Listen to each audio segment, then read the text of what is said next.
Frédéric Jean, le cancre pédagogue. Votre balado pédago.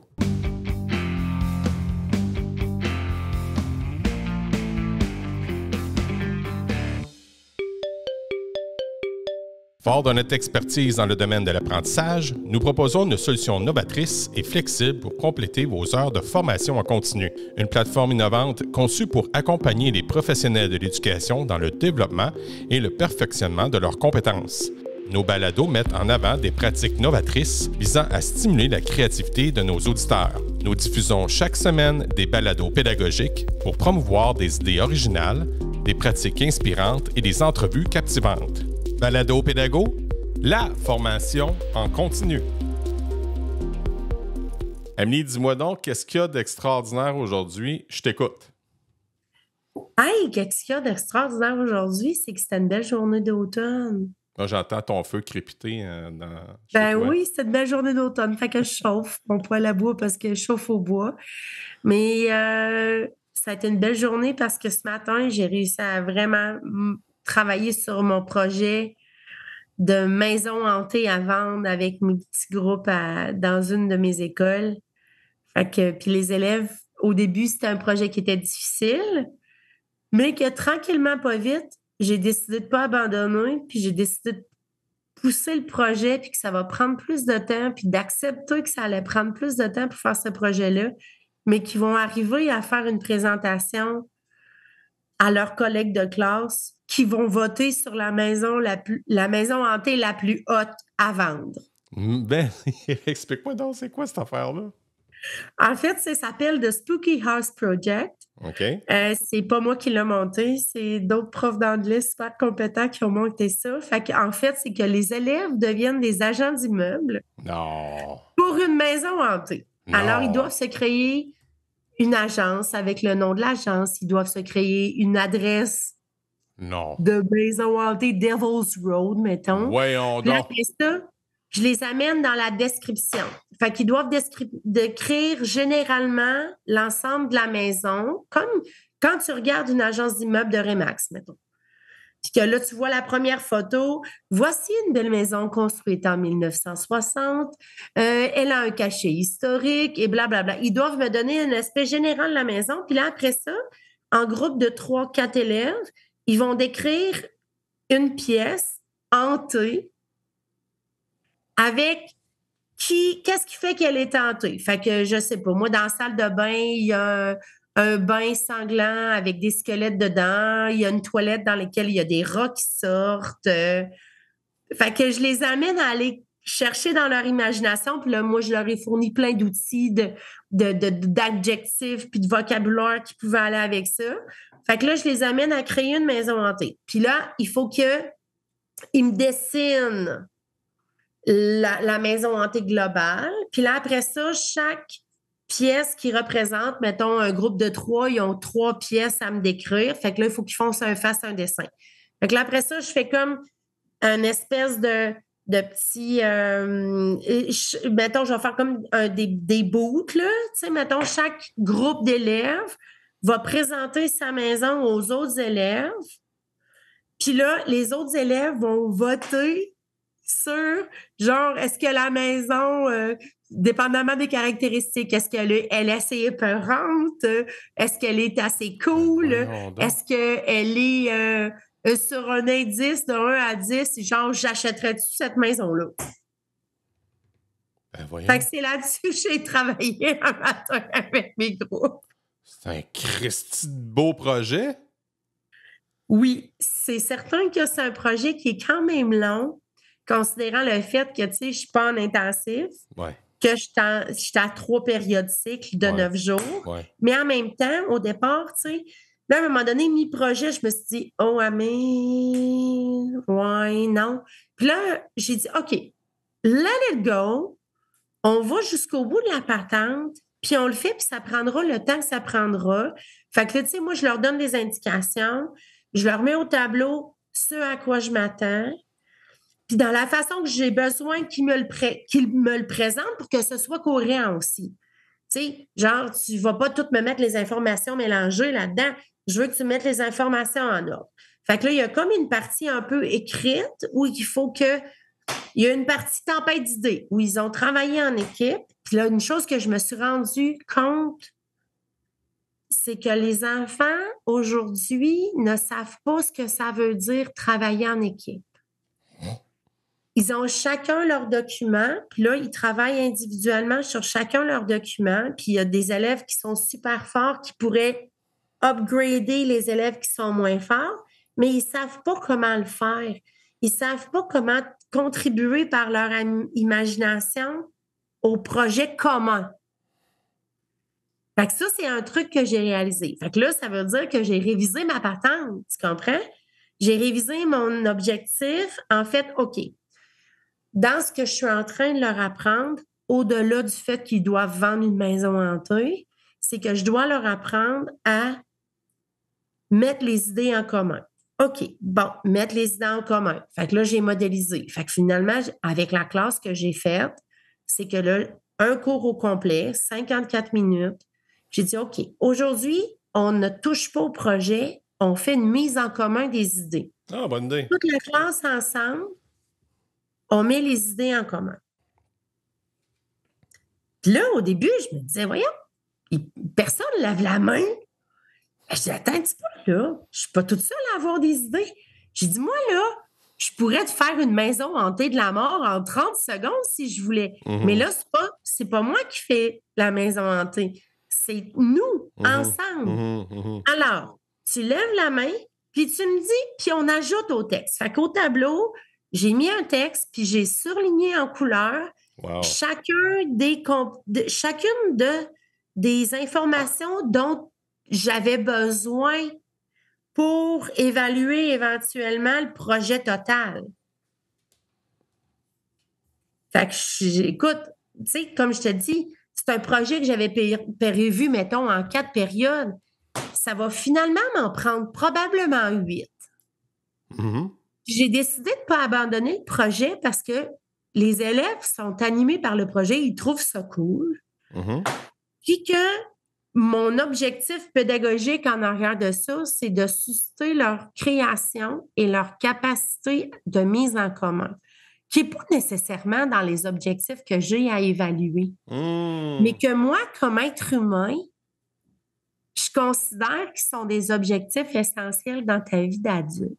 Fait que, tu sais, mon parcours un peu atypique fait en sorte que je vais réviser mon intention pédagogique, pas nécessairement juste en fonction de ce qu'on me demande d'évaluer, mais ma considération est beaucoup plus dans leur apprendre comment agir en groupe, comment mettre en commun les idées pour que quand ils auront besoin d'être dans une équipe de travail comme adultes, puis ça arrive régulièrement, d'être capable de contribuer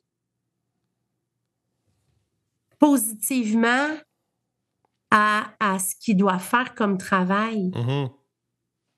Fait que j'ai tout le temps un peu des intentions. L'intention pédagogique est toujours basée sur la progression des apprentissages. Et mon intention pédagogique, elle est toujours basée là-dessus.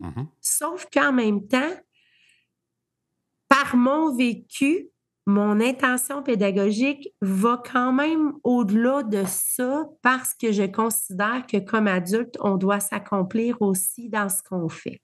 Mon nom est Louis-Dominique Manuel, enseignant au secondaire. Je vous présente mon balado Manuel d'histoire.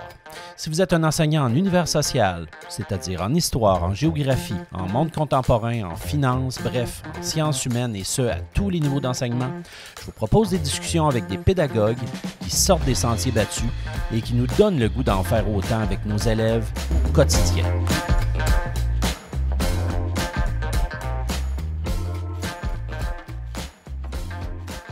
Votre balado pédago. C'est très intéressant.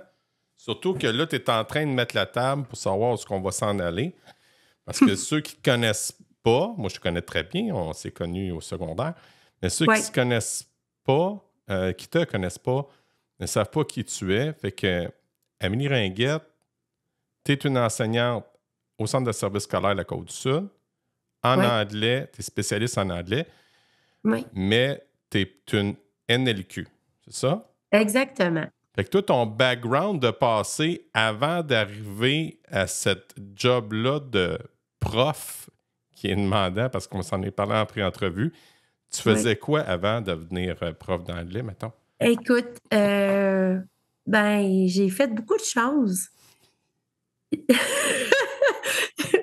sais, si, mettons, j'envoie un CV demain matin, il faut que je le fasse en 2 pages, c'est un peu complexe, je te dirais. Mais bon, écoute, 18 ans, je pars en voyage avec un groupe américain. Je visite 11 pays. Dans ce groupe-là, on était 23 nationalités Je me rappelle différentes. de ça. Donc, j'ai voyagé avec ce groupe-là pendant 1 an. C'est-tu Up With People? Up with People, oui, Ouais. exactement. Fait que j'ai eu le privilège, l'opportunité d'avoir des parents qui ont acquiescé à ce que je lâche le cégep pour aller faire ça.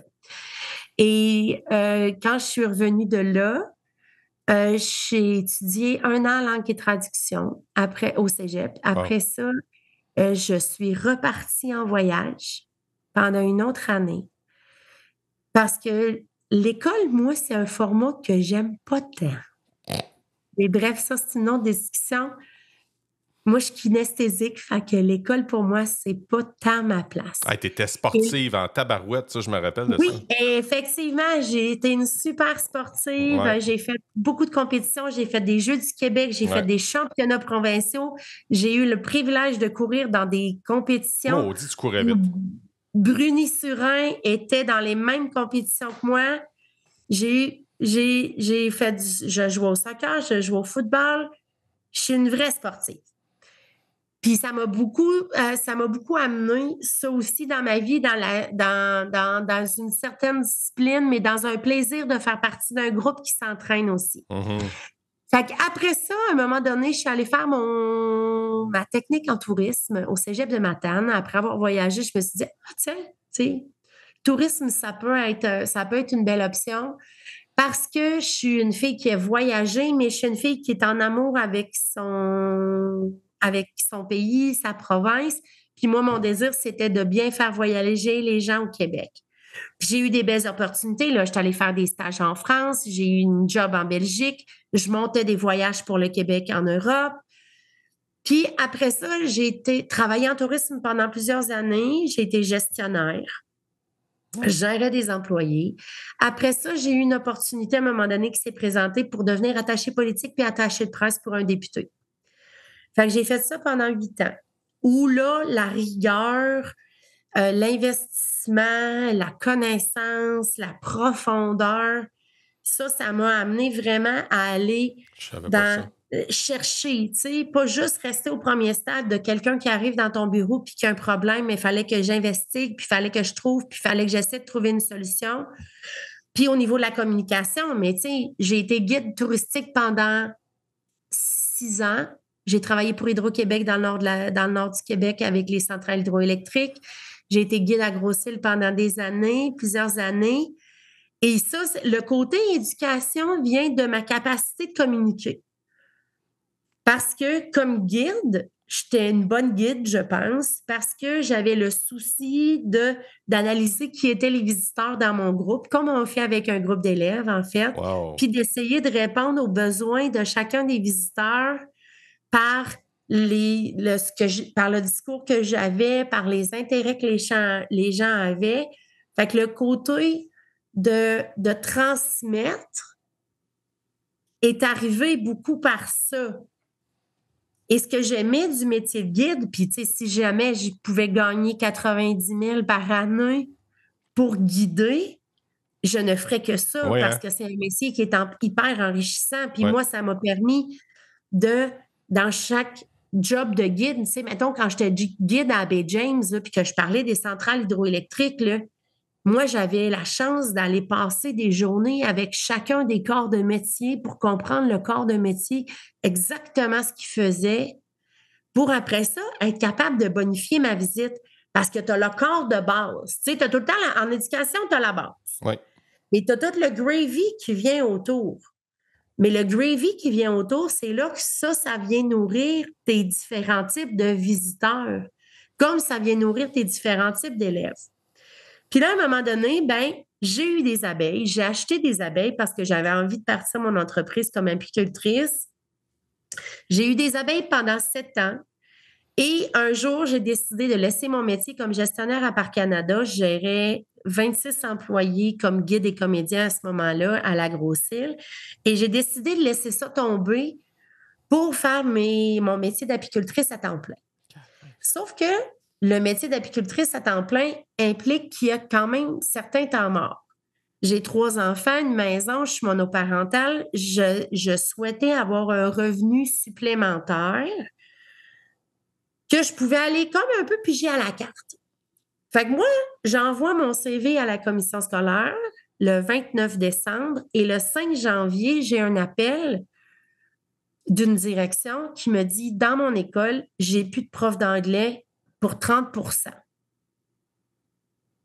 Bon, je suis bilingue, je suis capable de parler anglais, je sais que je vais parler anglais aux enfants, mais je ne sais pas trop à ce moment-là comment je vais faire ça. Mais là, 2 semaines après être rentrée en poste, on m'offre un poste en anglais intensif. Puis là, je dis à la direction, « Oh, attends un petit peu, là.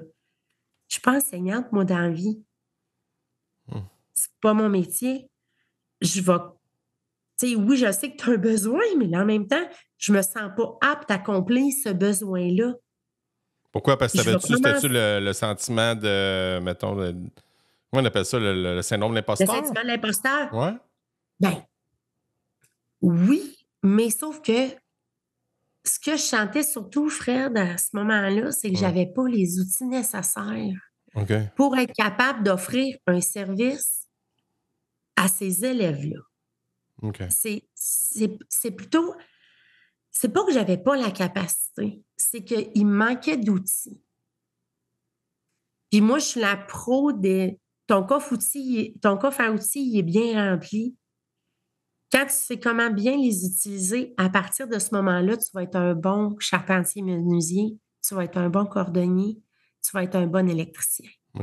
À ce moment-là, je sentais pas que j'avais les outils nécessaires pour le faire. Parce que dans ma commission scolaire aussi, à ce moment-là, il n'y avait pas de CP en anglais. Fait que je n'étais pas baquée par rien, tu comprends?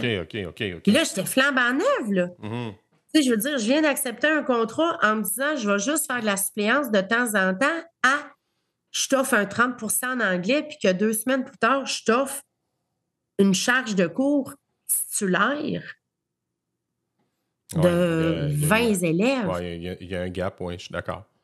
Tu sais, c'est pas que j'avais pas le sentiment de l'imposteur, mais j'avais le sentiment de ne pas être adéquate pour rendre le service aux élèves. C'était surtout ça. Fait que là, ça a été l'hiver de la pandémie où quand on est revenu de la relâche, il n'y avait plus de cours d'anglais. Fait que bref, j'ai continué à rouler cette bosse-là. L'année d'après, j'ai fait juste de la suppléance. Dans peu importe, je faisais de la suppléance. Puis là, le septembre d'après, là, je me suis vu offrir une tâche à 100 % dans 3 écoles. Pas tellement plus outillée dans le sens où, tu sais, j'ai eu un 6 mois où j'ai essayé d'enseigner malgré la pandémie. Après ça, j'ai fait de la suppléance dans n'importe quoi, tu sais, tant en adapte, tant en maternelle. Puis là, je tombais avec une tâche à 100 % où j'ai toujours pas de conseillère pédagogique pour m'aider. Puis c'est pas de la faute de personne, il n'y en avait pas. Il n'y en avait pas parce qu'il n'y a pas personne d'intéressé au poste ou le Centre de services scolaires de la Côte-du-Sud a décidé de ne pas en mettre, mettons? Parce qu'ils veulent... Je ne suis pas en train de juger, là. J'essaie juste de comprendre. Non, c'est ça. En fait, c'est parce que la personne était en congé de maladie. Je comprends. À ce moment-là. Je comprends, Et que, tu sais, il n'y en a pas de prof d'anglais. Fait que de retirer un prof d'anglais puis de le mettre sur la chaise de conseiller pédagogique, puis ici, la conseillère pédagogique fait primaire-secondaire dans un territoire qui est immense. Fait que, il n'y en avait pas. Fait que cette année-là, je te dirais que j'ai grugé mes bas parce que là, j'étais en apprentissage aussi, là, dans tout ça. Tu sais, Gestion de groupe, gestion des plans d'intervention, gestion de X, Y, Z de climat dans une classe, tu sais de quoi je parle. Oui. Je veux dire, tant et aussi longtemps que tu n'es pas sur le terrain, tu n'as aucune idée. Sauf que l'avantage que j'ai C'est ton dans bagage. tout ça, c'est que j'ai un bagage. Et ce bagage-là, tant personnel, émotionnel, professionnel, a fait en sorte que la première année où j'étais à 100%, j'ai survécu. J'ai survécu. C'était pas parfait, là. Non. C'était vraiment pas parfait. Mais l'année suivante, je me suis encore fait offrir, pas un 100%, mais en tout cas, c'était un peu particulier la condition, là, mais je n'irai pas là-dedans. Mais j'avais un 50%, puis après ça, je suis tombée sur un projet, le projet de remplaçant planifié, genre, ce qui m'a donné du temps comme prof d'anglais d'asseoir ma planification puis ma pédagogie. Mm-hmm. Fait que j'ai profité de ça pour me trouver des outils, puis me trouver des planifs déjà toutes faites, déjà très bien montés, que j'ai écouté over and over and over pour m'approprier tout ça puis d'être capable de présenter ça aux élèves.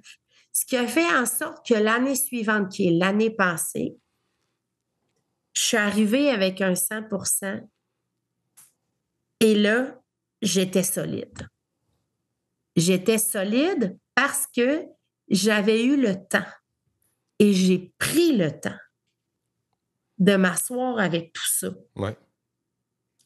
Et à l'analyser, de bien comprendre la progression des apprentissages. Parce que, tu sais, tu peux pas, même quand tu sors de l'université, tu peux pas maîtriser ça tout de suite l'année 1. Puis, tu sais, quand tu sors de l'université, tu es un bébé. Si tu as fait ton parcours universitaire, là, dans les règles de l'art, tu as fait ton secondaire, ton cégep, ton université, tu sors de l'université, tu as quel âge? Ben, tu as 21 ans à peu près, là. Ben, c'est quoi ton background à 21 ans? Il n'y en a pas. C'est souvent Ça, c'est vrai ce que tu me racontes là. La réalité des enseignants, quand ils arrivent sur le chemin du travail, ils n'ont pas eu d'autres jobs.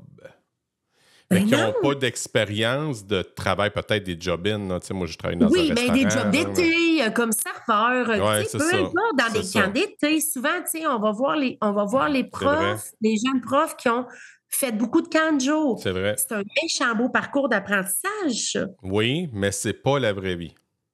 Mais c'est pas la vraie vie. Ouais. Versus le fait que moi, j'ai commencé ça, l'enseignement.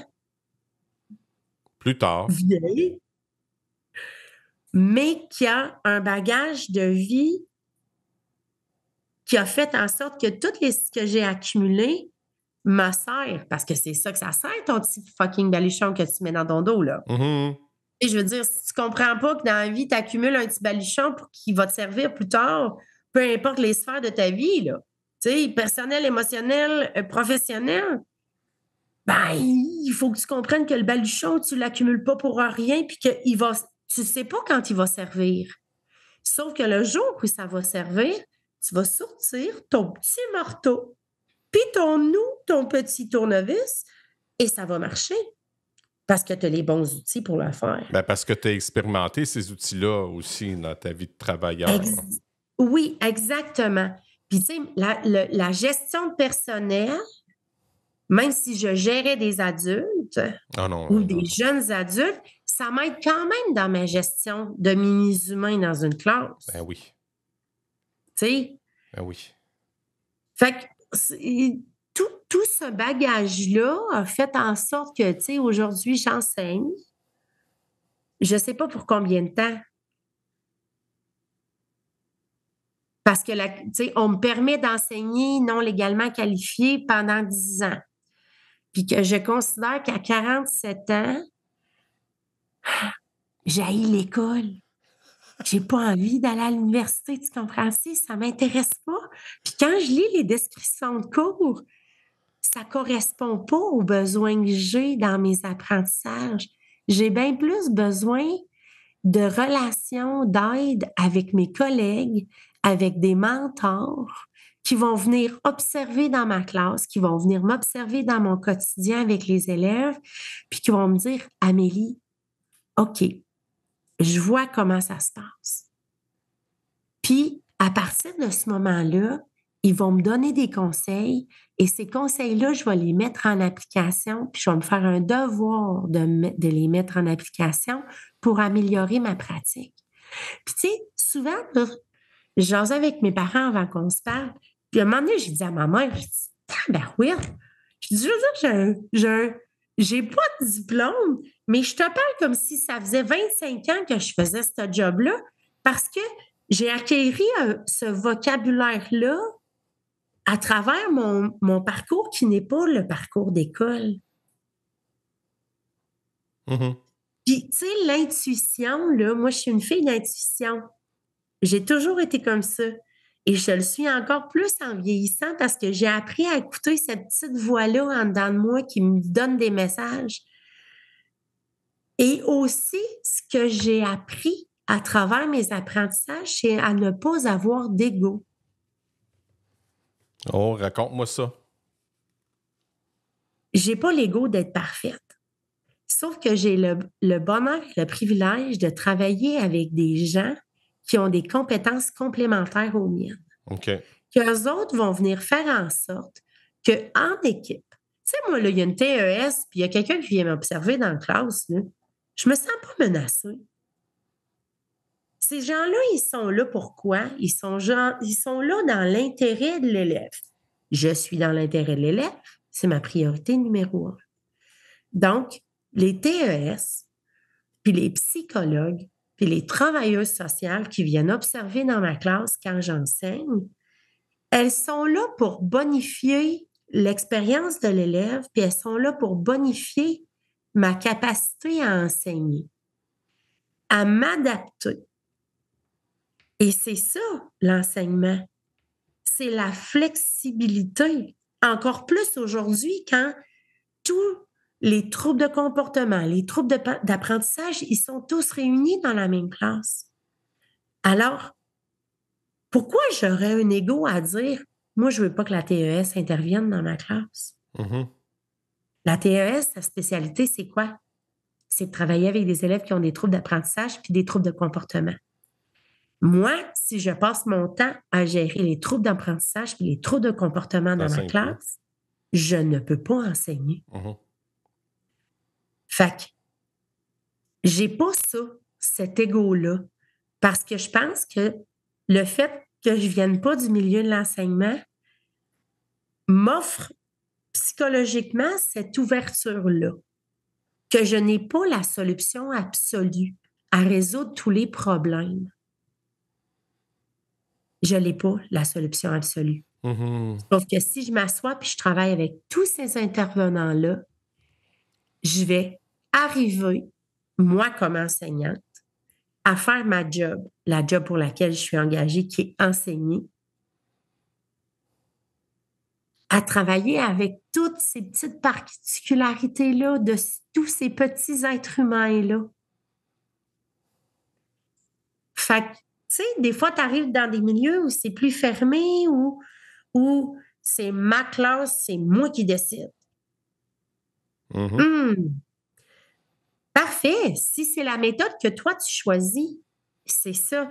Mais moi, je choisis la méthode où j'utilise les forces de chacun pour faire en sorte de faire le travail. Puis les parents, ils ont des attentes, là. Tu sais, les enfants, là, ils voudraient que les enfants, ils deviennent bilingues en 6e année. Ben voyons donc! Tu sais, j'enseigne, je suis pas capable d'enseigner l'alphabet en anglais puis le jeu avec les lettres en première année. Ils sont en train d'acquérir ça en français. Il faut être aussi conscient de... Je leur apprends une langue seconde. Moi, je dis tout le temps, je le sais, je vous parle dans une langue étrangère. Mais moi, l'alphabet, là, j'aime ça le travailler en 3e année. Parce qu'ils ont du fun à le travailler. Parce que, tu sais, genre, j'ai une élève que son nom, c'est Marie-Frédérique en 2e année, puis si je lui demande de m'appeler son nom, Ah non. elle, là, j'y demande ça, elle me regarde puis elle soupire. Mhm. Hey, Marie-Frédérique, c'est long en tabarouette. Elle n'est même pas capable de l'appeler en français.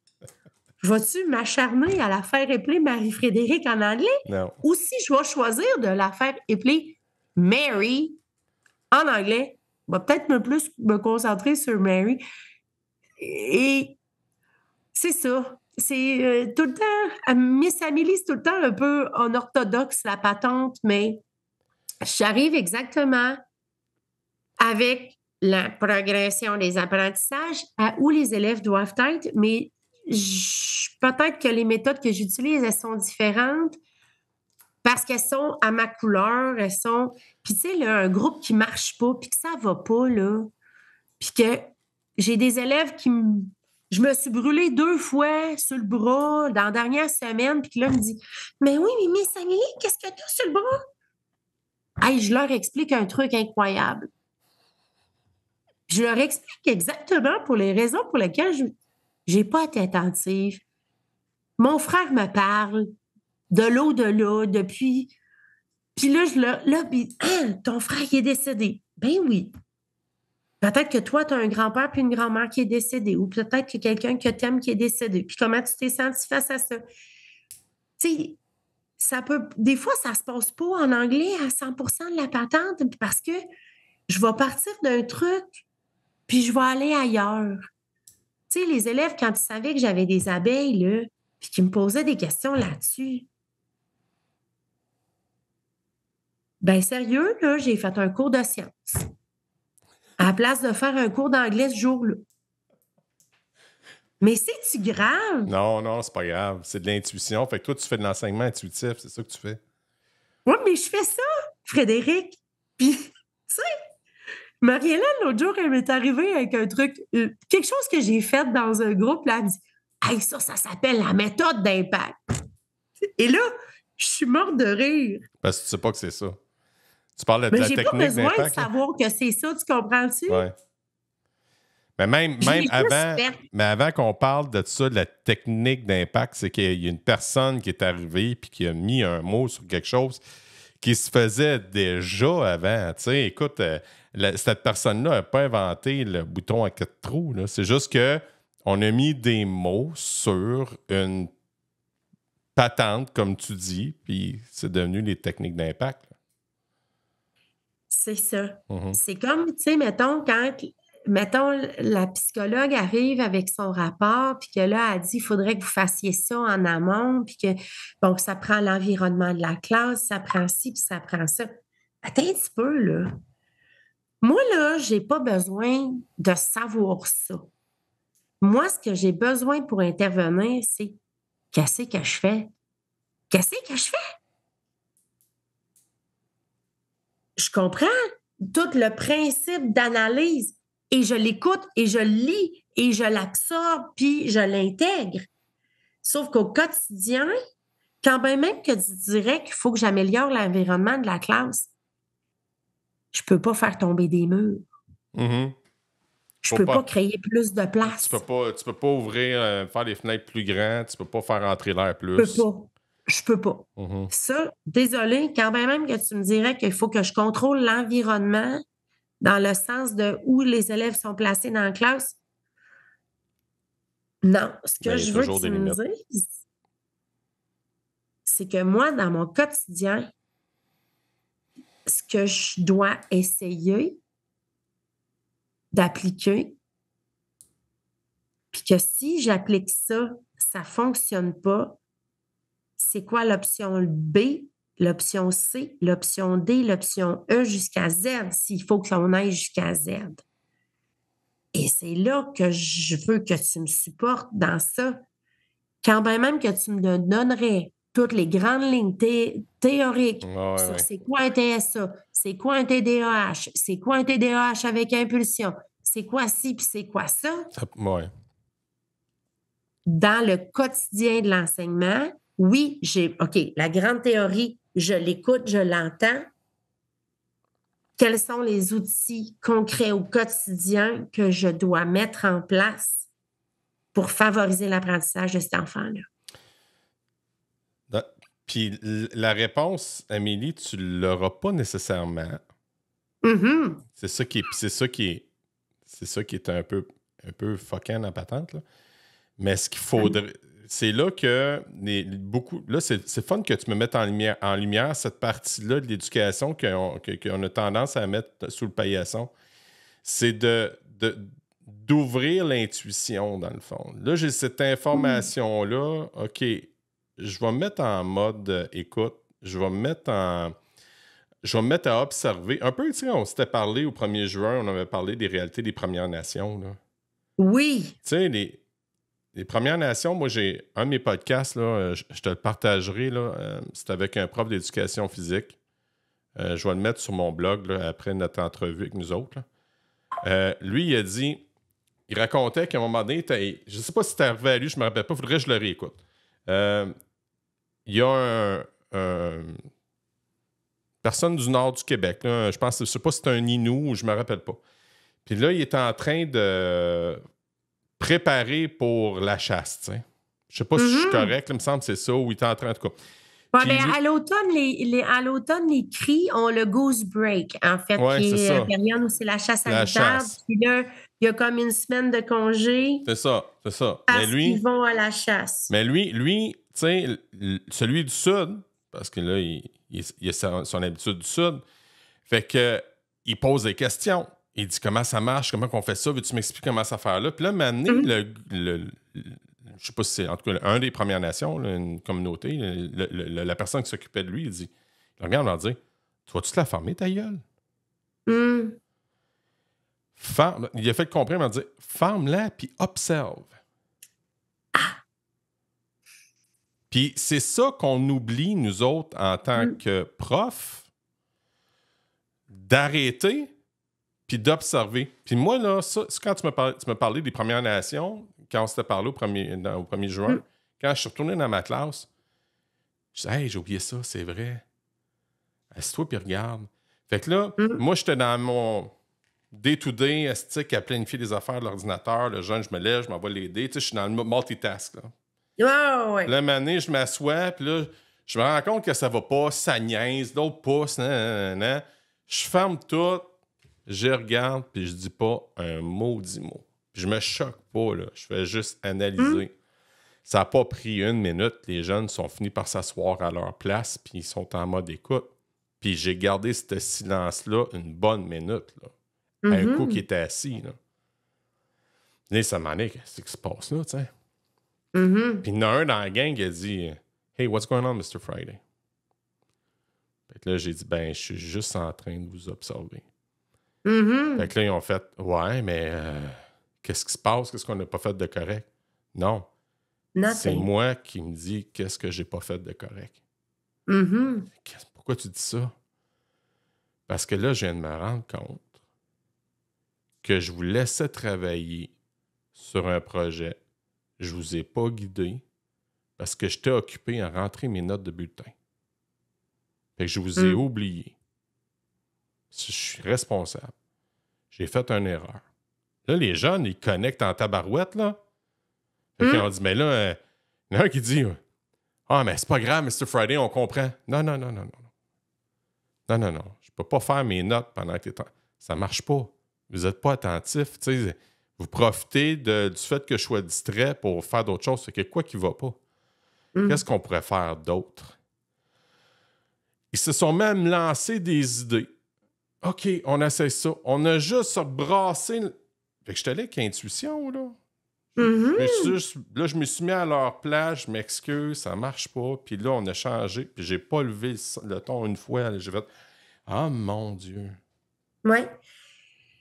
Tu sais, là, moi, je vis dans ma vie plein d'enseignements par des grands-pères et grands-mères autochtones parce que c'est une culture que j'apprécie beaucoup et qui me parle beaucoup parce que c'est très relié à la nature et puis je suis une fille de nature. OK. La nature, depuis toute petite. Oui, la nature m'a toujours parlé. Ouais. Et quand tu es en contact avec ces gens-là dans des cérémonies, exactement comme tu dis, tu ne poses pas de questions, tu ne fais qu'observer. Fait que dans cette communauté-là d'apprentissage, qui est la sagesse traditionnelle autochtone, je vais te dire ça comme ça, là, je ne sais pas si c'est exactement les mots qu'il faut que j'utilise, mais ça, c'est pas important. C'est pas grave. C'est pas important. C'est pas important. Mais ce qui m'a été transmis, ça a été beaucoup l'apprentissage par l'observation et je suis une fille de communication. Ouais. Fait que souvent, j'avais tendance à parler beaucoup. Puis à, justement, être curieuse et poser des questions.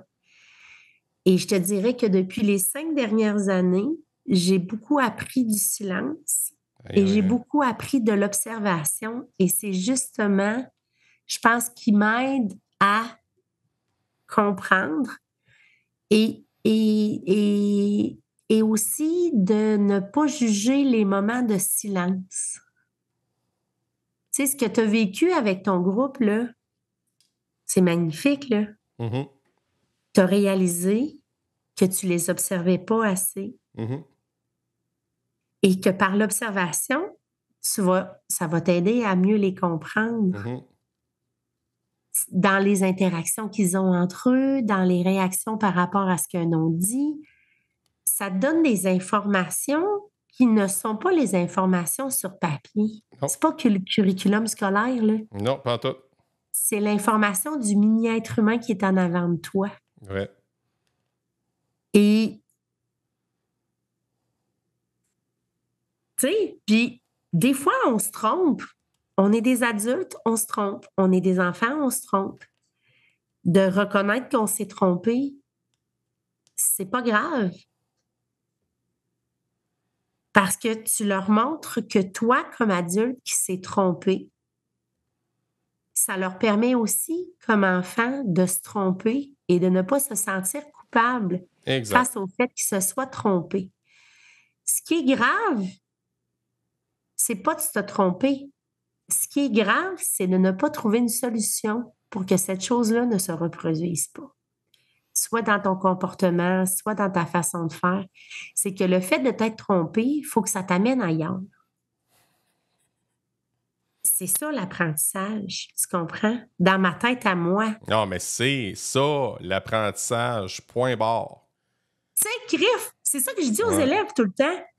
Tu sais, les élèves, des fois, ils me disent « Hey, Miss Amélie, est-ce que tu connais tous les mots en anglais? » Hell no!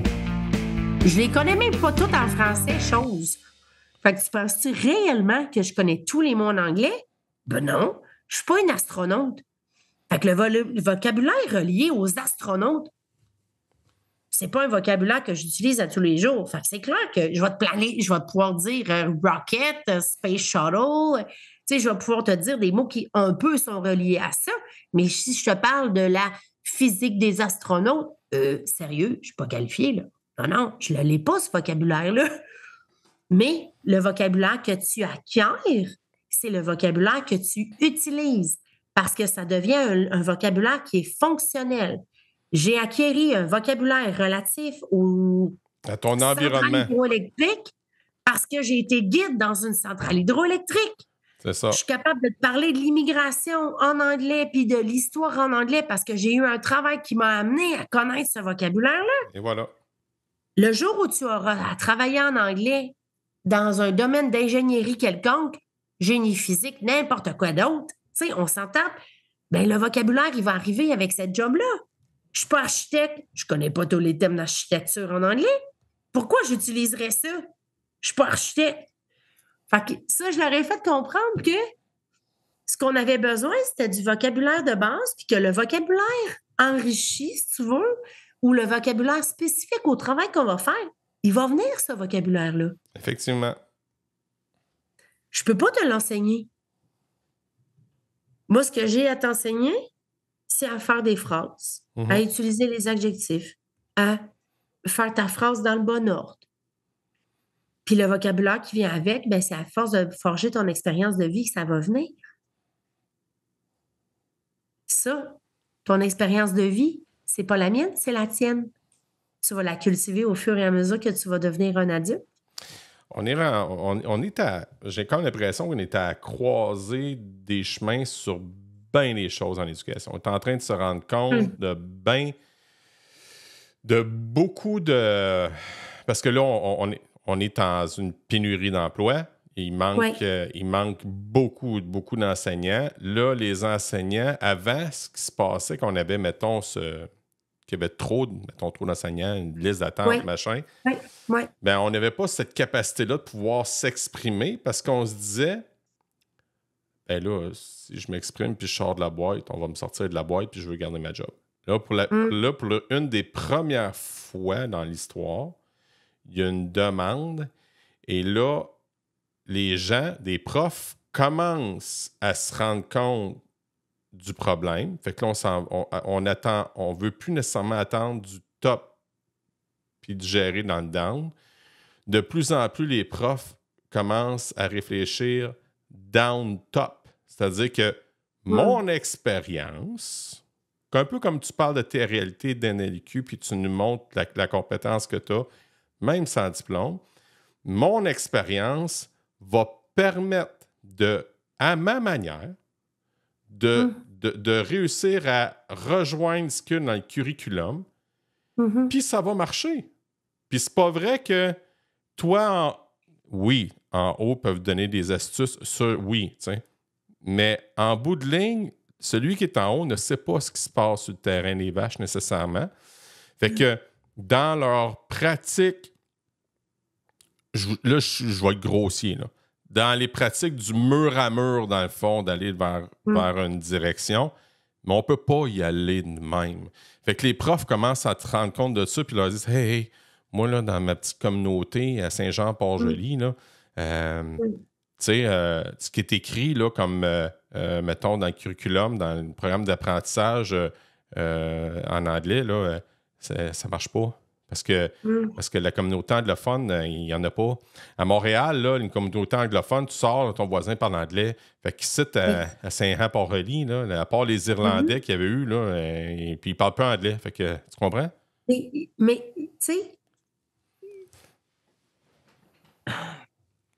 ce que tu dis, c'est que c'est vrai que dans les petits milieux comme ici en région, des fois, les gens reconnaissent pas ou connaissent pas la nécessité d'avoir une deuxième langue.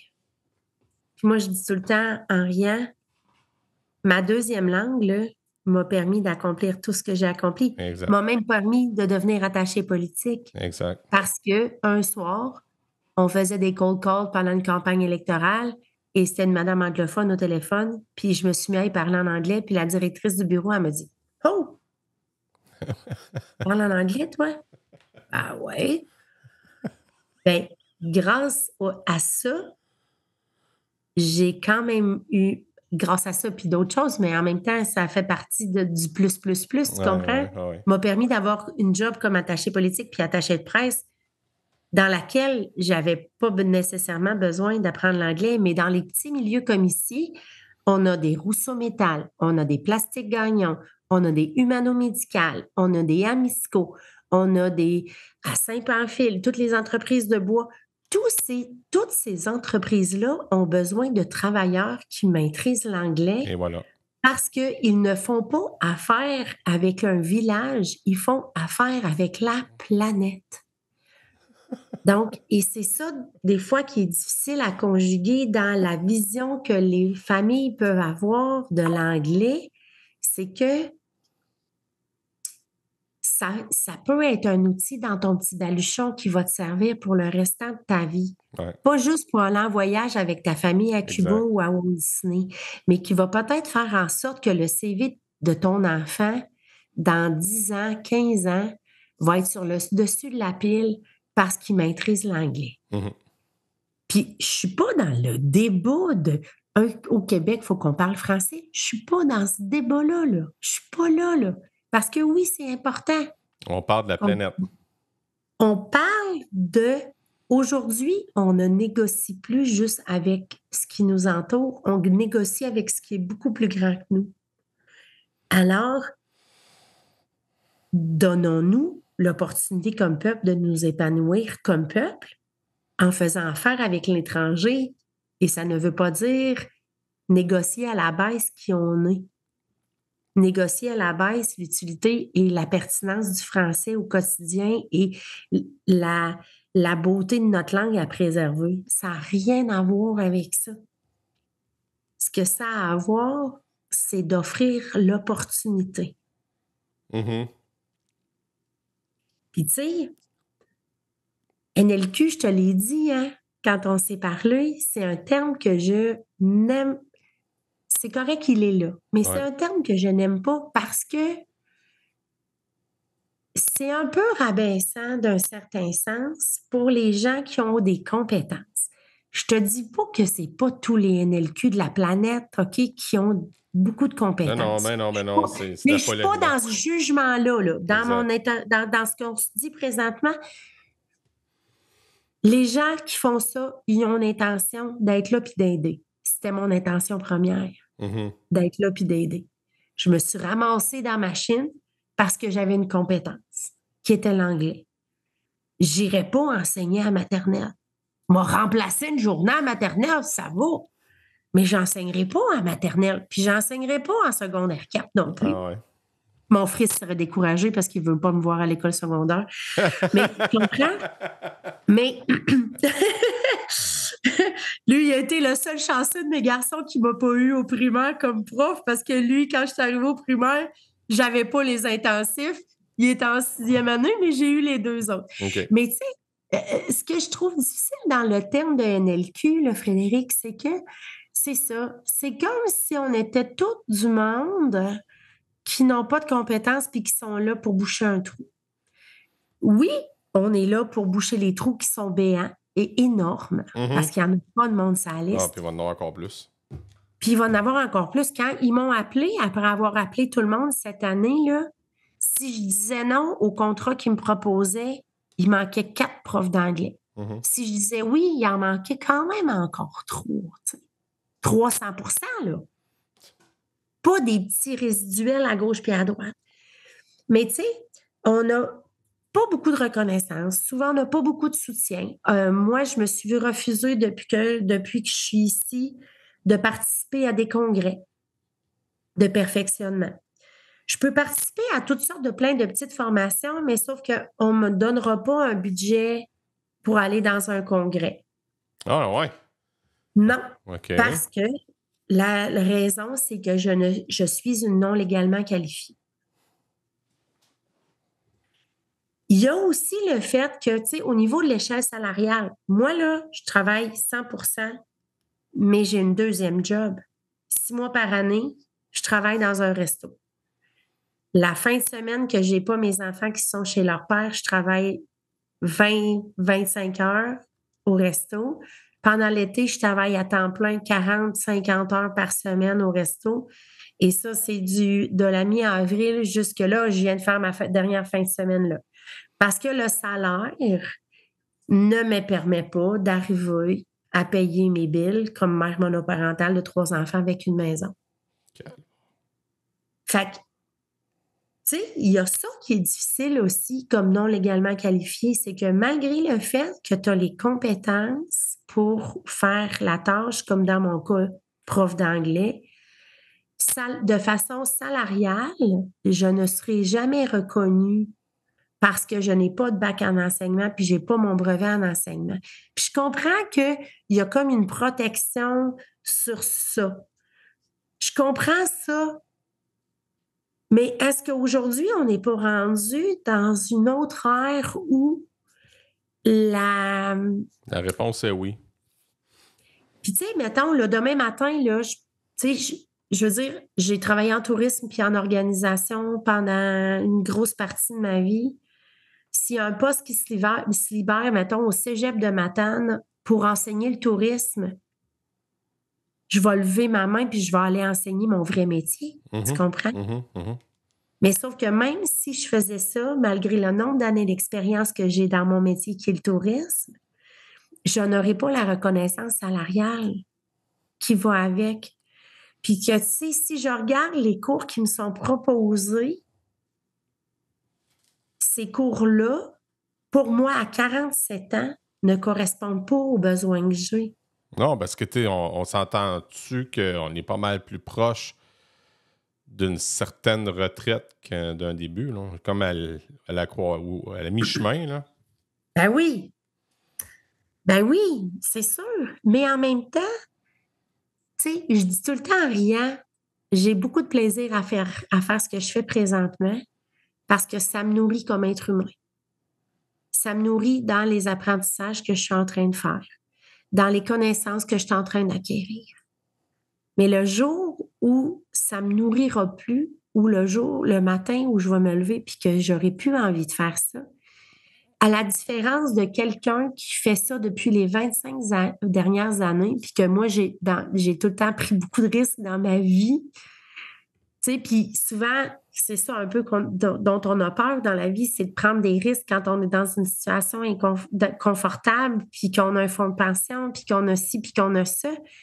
À la différence, c'est que j'aurais jamais peur de prendre le risque de dire non, cette année, je le fais pas, je vais faire d'autres choses. Mm-hmm.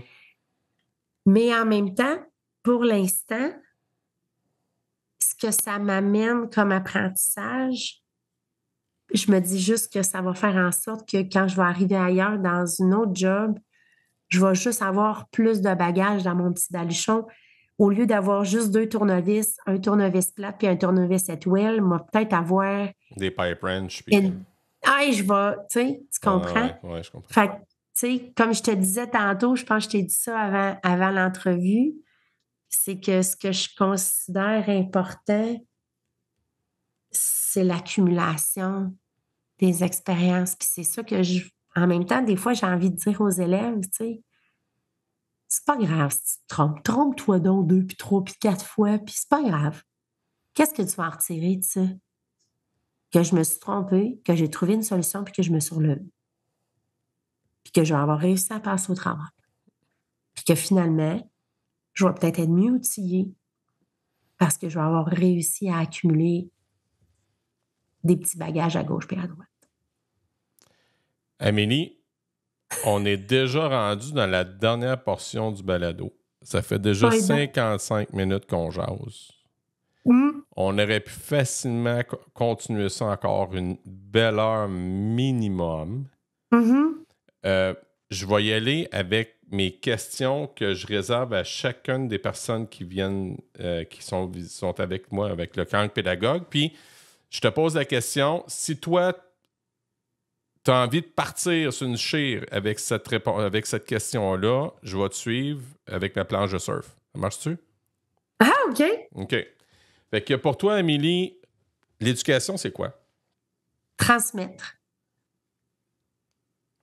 Tu as parlé beaucoup de transmission. Fait que je pense qu'on n'a pas besoin de beaucoup d'explications. Là. La transmission était quand même Là, assez... je savais pas s'il fallait que je dise un mot ou 10 mots. Il n'y a pas de mauvaise ou de bonne réponse. C'est allé spontanément. Hey, ton plus grand succès, c'est quoi? Ah, mon plus grand succès! Ah, c'est my God! C'est être rendu là où je suis dans la vie. OK. Ouais. Mon plus grand succès, c'est ça. Puis ton plus grand apprentissage?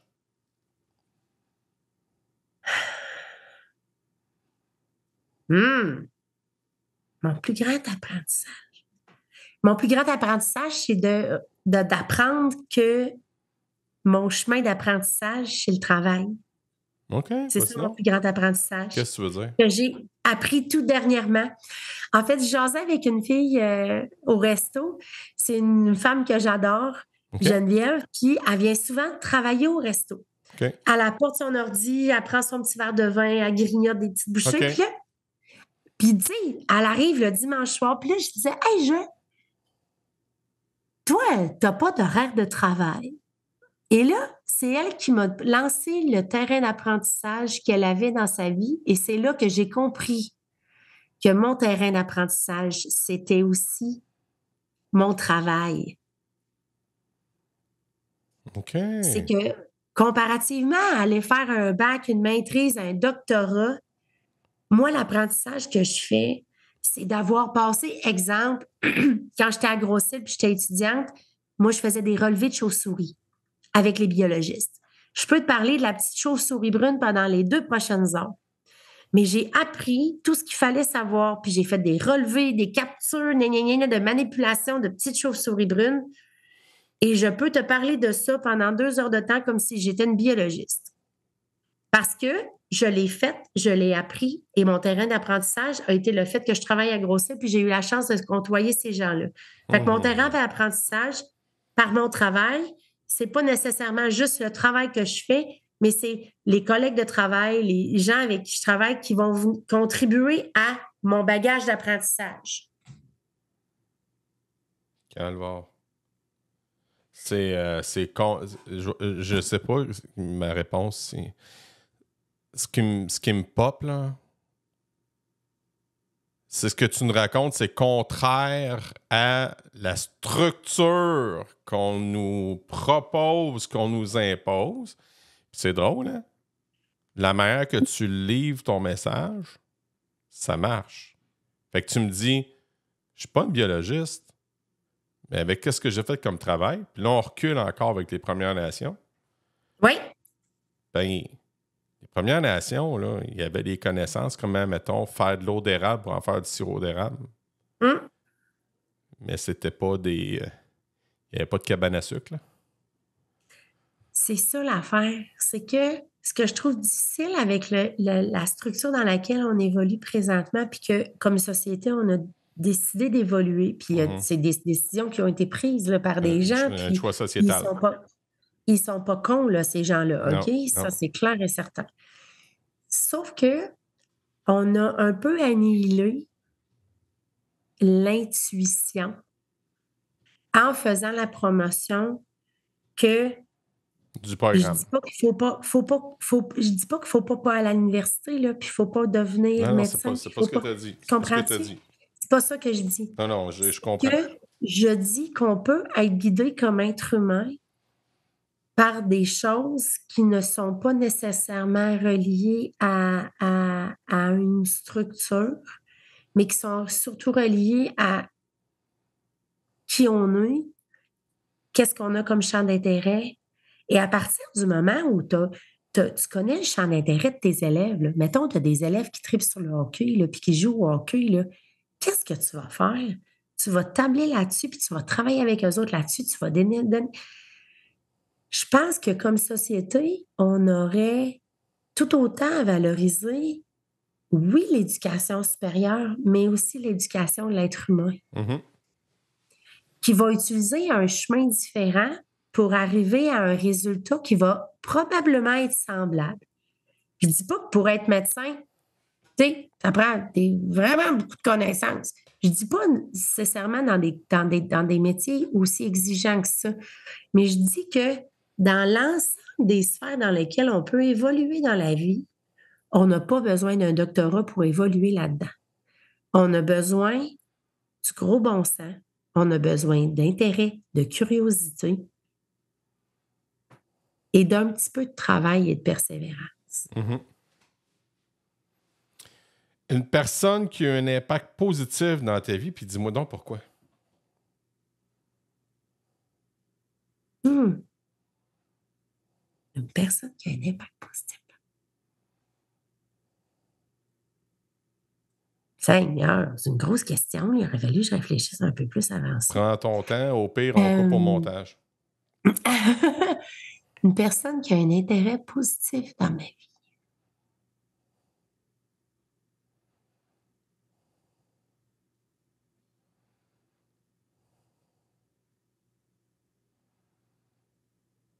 On est en train de faire l'expérience du silence.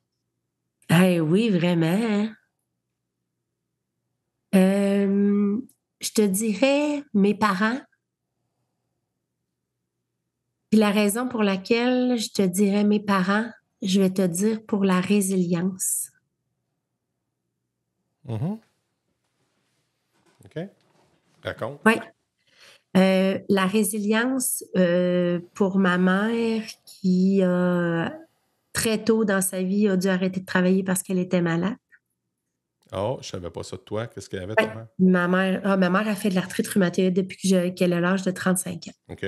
Donc, elle a arrêté de travailler comme infirmière très tôt parce qu'à ce moment-là, on ne relocalisait pas les gens ailleurs dans l'hôpital. Aujourd'hui, on ferait ça, mais maintenant, à l'époque, on ne faisait pas ça.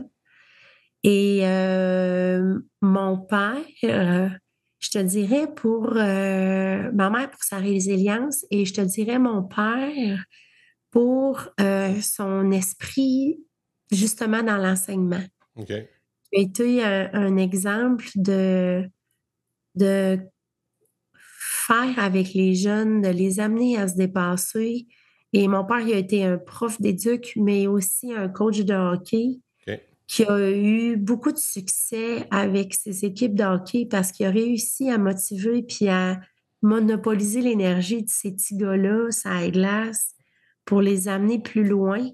Et mon père, pour son côté très perfectionniste, mon père, c'est quelqu'un qui fait jamais rien à moitié dans la vie.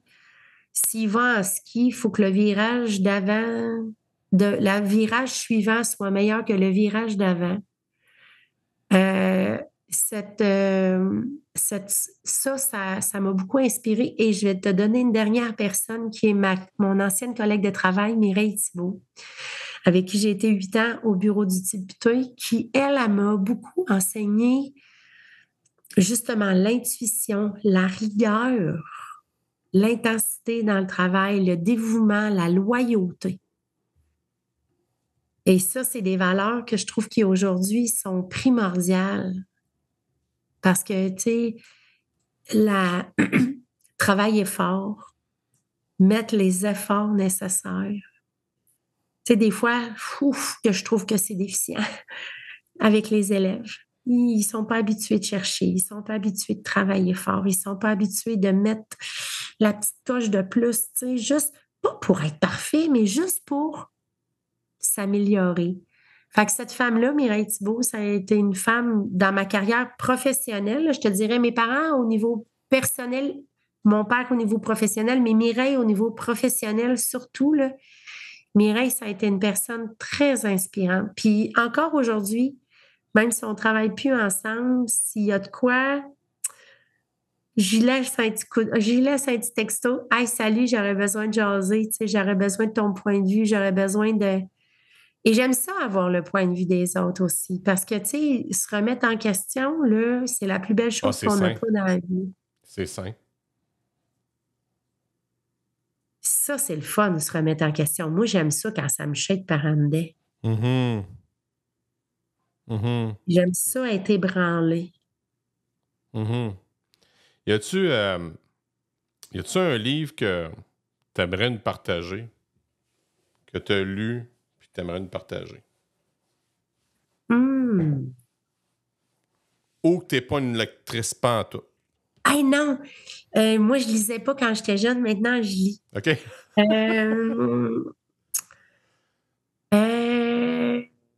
Un livre que j'aime beaucoup.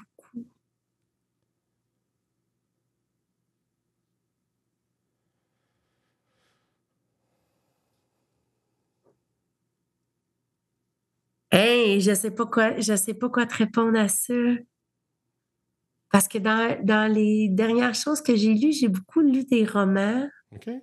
Et là, en fait, il y a un livre que j'ai hâte de lire qui est une auteure, qui est une amie, qui est à son 3e livre et qu'elle a écrit un livre, et ça me parle beaucoup, elle a dû, en fait, faire affaire avec la curatelle publique pour régler les trucs pour son père.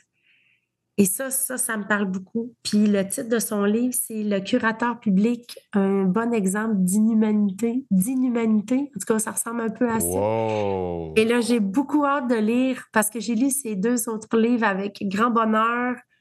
Et je te dirais que ce livre-là d'Alexandre Gilbert, qui est une fille de Montmagny, qui est une femme qui a travaillé qui a fait beaucoup de travail à l'international avec les femmes afghanes, entre autres. Elle a travaillé pour des ONG dans 35 pays différents. Elle est vraiment hot. Et là, elle a écrit ce livre-là. Puis le livre précédent qu'elle a écrit, c'était sur l'histoire d'une jeune femme qui devait casser maison d'un père handicapé. OK. Et c'était beaucoup sur le patrimoine et le legs du patrimoine. Et moi, je suis une fille de ça. J'aime les vieilles patentes, j'aime les vieilles maisons. Ma maison est à date de 1860. Je ne l'ai pas choisie pour rien parce que j'aime les vieilles maisons. Puis je crois que c'est important de préserver ça. Et le livre précédent qui était sur le patrimoine, ça, c'est un livre qui m'a beaucoup parlé sur, pas nécessairement le legs, mais aussi le legs, mais dans le legs dans plein de sphères, dans le legs de ce qu'on laisse comme être humain en parole, en geste, mais aussi dans ce qu'on laisse comme objet dans l'histoire.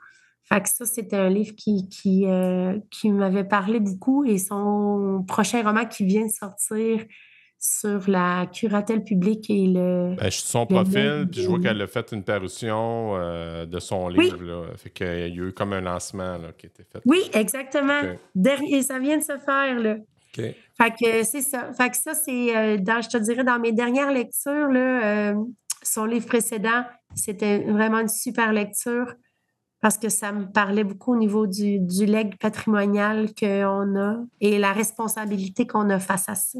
Je vois ça, c'est le fun parce qu'elle connaît aussi Ghislain Tachereau, que j'ai eu le bonheur de jaser avec aussi dans mon podcast. Oui, je pense que c'est son amoureuse. T'es ça? Hey. Scoop. Moi, je le sais déjà, ça, mais parce que c'est mon ami, mais... C'est drôle. Ah, le monde est Ghislain Tachereau qui est un être tellement inspirant. My God! Lui, c'était mon héros d'adolescence, le Ghislain Tachereau. Là, fait qu'imagine. Oh my God! Ouais. Tellement. Ta matière préférée quand tu étais à l'école, c'était quoi? Biologie, géo-histoire. J'en ai 3. J'étais sûr que c'était l'éducation physique. Ben non, j'étais déjà bonne là-dedans. J'avais pas... En éduc, là, j'avais Jean Saint-Pierre qui me disait « Oui, Amélie, Jean Saint-Pierre.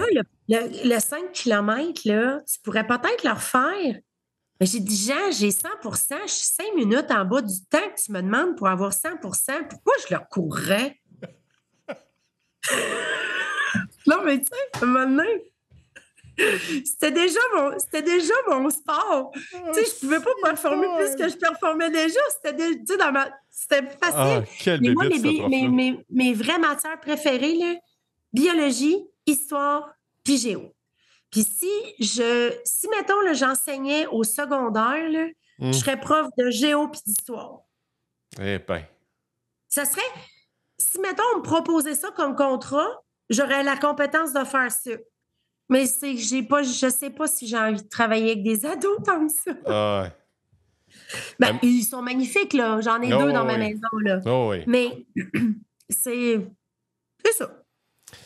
Ma dernière question, avant qu'on mette un terme à cette conversation pédagogique extraordinaire qu'on a eue, je voulais savoir, toi, quand tu étais à l'école, est-ce qu'on t'a déjà considéré comme une élève cancre, c'est-à-dire une élève paresseuse, une mauvaise élève, ou encore une aigle, ça veut dire une personne brillante et intelligente? Je te dirais une aigle, personne brillante et intelligente, mais je te dirais cancre dans le fait que je ne cadrais pas nécessairement avec la façon qu'on avait de m'éduquer. Fait que, comme je te disais, je suis une kinesthésique, donc moi, je suis dans le faire pour acquérir mes connaissances. Et ce qui me remplit, si tu me fais faire un truc, là, c'est fini, c'est là for the rest of my life. Là. Mais sauf que si tu me donnes juste une quantité théorique de patentes que je ne peux pas mettre en application, ouais, je comprends. Je suis comme un gars, là. Ouais, je comprends. Fait que mais j'étais l'élève qui placotait, j'étais l'élève de bonne humeur, j'étais l'élève qui avait plein d'amis, qui s'entendait bien avec tout le monde. Fait que j'étais une élève positive, placoteuse. Ben voyons. Et brillante. C'est un bon résumé, ça? Tout à fait. Amélie, merci beaucoup pour ton temps. Merci pour ta disponibilité. Merci pour ta patience parce que ça faisait un bout qu'on voulait le faire puis que je n'étais pas disponible. Puis on reprendra ça. Je te remercie, toi, de m'avoir donné cette opportunité-là, d'avoir cette voix-là aujourd'hui, ce soir. Et ça a été un pur bonheur qu'on se revoie encore à notre rencontre de nos retrouvailles. En fait, la preuve qu'on était des gens exceptionnels, c'est qu'après tout ce temps, 30 ans plus tard, on était encore là à avoir envie de se jaser. C'est vrai. Et que là, on est devenus des adultes accomplis et que les conversations qu'on a ont évolué, mais elles ne sont pas moins anodines, elles sont encore plus pertinentes. Et de voir où chacun on en est rendu, je te lève mon chapeau, mon cher, de porter plusieurs chapeaux. Je suis fière de toi, mon ami. Ben, merci.